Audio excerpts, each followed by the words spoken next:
ইফতারি সামনে রেখে গার্লফ্রেন্ডকে মেসেজ দেয়, জান তুমি কি খেয়েছো? বদমাইশের হাড্ডি।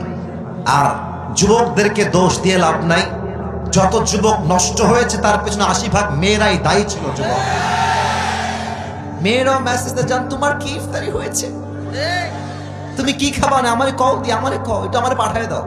মনে রাখবেন, ইফতারি সামনে রেখে যেই যুবক হারামে লিপ্ত হয়ে যায়, যেই মেয়ে হারামে লিপ্ত হয়ে যায়, তার রোজার 2 পয়সা দাম আল্লাহর কাছে পাবে না, ঠিক কিনা বলেন? আচ্ছা, তাহলে কি আমল করবেন? ইফতারি আপনার সামনে বসে বসে আপনি ইস্তেগফার পাঠ করবেন। ইস্তেগফার শেষ, ইফতারি সামনে রেখে 2 হাত তুলবেন মুনাজাতের জন্য। আল্লাহর হাবিব বলেছেন, ইফতারি সামনে রেখে যেই বান্দা আল্লাহর কাছে কোনো কিছু চায়, আল্লাহ তার প্রত্যেকটা চাওয়াকেই কবুল করে নেয়। সুবহানাল্লাহ। ইস্তেগফার পাঠ করবেন, দুরূদ পড়বেন, দোয়া শুরু করবেন আল্লাহর কাছে, যা মনে চায়, যা আপনার দরকার। যাদের বউ নাই, আল্লাহকে বলবো, আল্লাহ এবার বউটা আমারে দিয়ে দাও আল্লাহ। বড় সবাই আমিন। যারা আমিন কয় না তারা কেউ বউ পাবে না। জোরে কতি হবে আমিন। আপনার যা যা চাওয়া আছে তাহাজ্জুদের জায়নামাজ বিছিয়ে দোয়া করে চাইবেন। শেষ, তাহাজ্জুদ যখন শেষ হয়ে যাবে, আসবেন সাহরি খাওয়ার জন্য। সাহরি যখন খাওয়া শেষ, বাস সেহরি খেয়ে উঠে গিয়ে সোজা মসজিদে ঢুকে যাবেন। মসজিদে ঢুকে যখন ফজরের আজান হয়ে যাবে, ফজরের 2 রাকাত সুন্নত আদায় করবেন। যশোরের ভাইরা, কয় রাকাত সুন্নত? আর একটু জোরে শুনতে চাই, কয় রাকাত? 2 রাকাত সুন্নত। সুন্নত তো শেষ হয়ে গেল, কিন্তু সময় তো আছে এখনো 10 মিনিট 15 মিনিট। কি করবেন?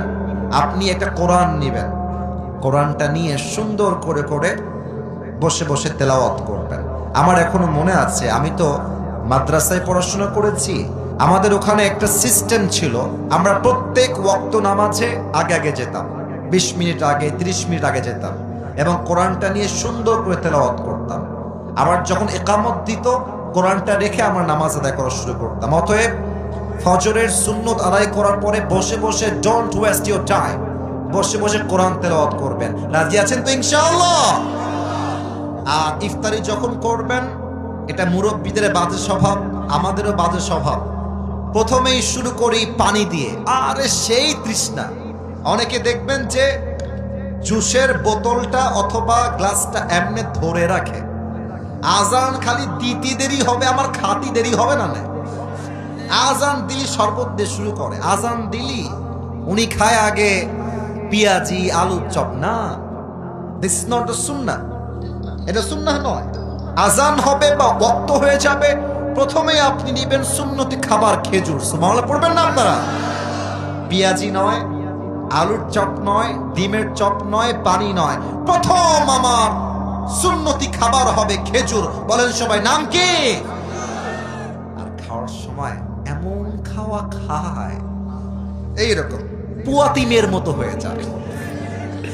আর কি হয়, খাওয়ার পরে গিয়ে ওই যে বেডে শুয়ে যায়, মাগরিবও পড়ে না, এশাও পড়ে না, তাহাজ্জুদ তো বহুত দূরের কথা, তারাবির নামাজটাও পড়তে চায় না, ঠিক কিনা বলে? একদম সুন্নত অনুযায়ী হালকা খাবেন। মাগরিবের নামাজের পরে কোরআন তেলাওয়াত করবেন, জিকির আজকার করবেন, আয়াতুল কুরসি পাঠ করবেন।